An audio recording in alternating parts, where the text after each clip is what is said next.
जैसा कि मैंने बताया कि नवग्रह विराजमान होते हैं वास्तु में, हर घर के अंदर वो नवग्रह विराजमान है। ठीक उसी प्रकार से उनके ऊपर 45 देवता भी विराजमान है।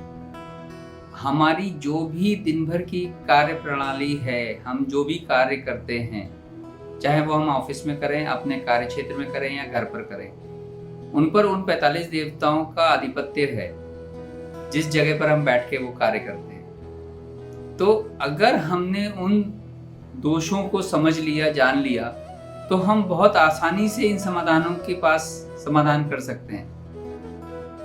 जैसे एग्जाम्पल के तौर पे मैं कुछ एग्जाम्पल कोट करूंगा आपको। सपोज कर लीजिए आप अपना रूटीन नहीं सेट कर पाते हैं, आपका मन ही नहीं करता है, आप चीज़ों को लिंगर ऑन करते रहते हैं, आज नहीं चलो कल कर लेंगे, कल नहीं तो परसों कर लेंगे, ठीक है ना।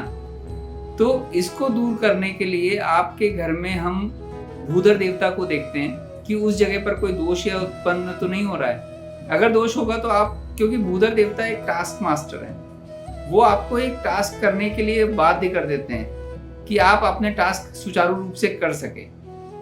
इतनी शक्ति है इन देवताओं में कि वो आप अपने आप उन तरीके से चीज़ों को मैनेज करना शुरू कर देंगे। और उसके ही आगे जब भूधर सही होते हैं, जब आप अपने टास्क सही से करते हैं, तो आपके पास अपॉर्चुनिटीज अच्छी तरीके से आने लग जाती है, जो भल्लाट देवता देना शुरू करते हैं। जैसे अगर किसी बहन या बेटी की शादी में अड़चन आ रही है और उसकी कुंडली बता रही है कि उसका योग बना हुआ है, लेकिन फिर भी शादी नहीं हो पा रही, तो आप ये मान के चलिए कि कहीं ना कहीं एक वास्तु दोष घर में उत्पन्न हो रखा है।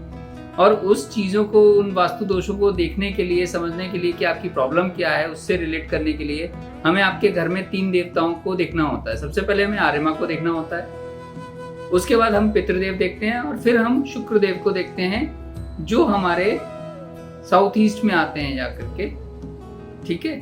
इन तीनों देवताओं को जब हम मैनेज करते हैं, तो जो आपकी समस्या आ रही होती है, वो समस्याओं का निवारण होना शुरू हो जाता है आपके पास। क्योंकि आर्यमा क्या है, लोगों से कनेक्ट करने के देवता हैं। सामाजिक लोगों से मिलेंगे तभी तो रिश्ते आएंगे। अगर आप मिलेंगे ही नहीं तो समाज में रिश्ते कहाँ से आएंगे आपके पास। पितृदेव का आशीर्वाद जरूरी होता है। अगर उनके आशीर्वाद नहीं मिल रहा है, उनके ऊपर कोई दोष उत्पन्न हो रखा है, तो आप लाख यत्न कर लीजिए, लाख कोशिश कर लीजिए, आपको रिजल्ट नहीं मिलेंगे।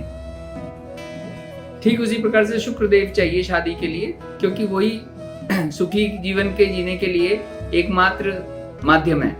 तो इन तीनों देवताओं को जब हम मैनेज करते हैं, किसी घर के अंदर देखते हैं, तो जो शादियां नहीं हो रही होती, वो शादियां होनी शुरू हो जाती हैं। क्योंकि जिस प्रकार आपके 9 ग्रह कुंडली में विराजमान है, फिर मैं वही बात कहूंगा, उसी तरीके से वो ग्रह आपके घर में भी विराजमान है।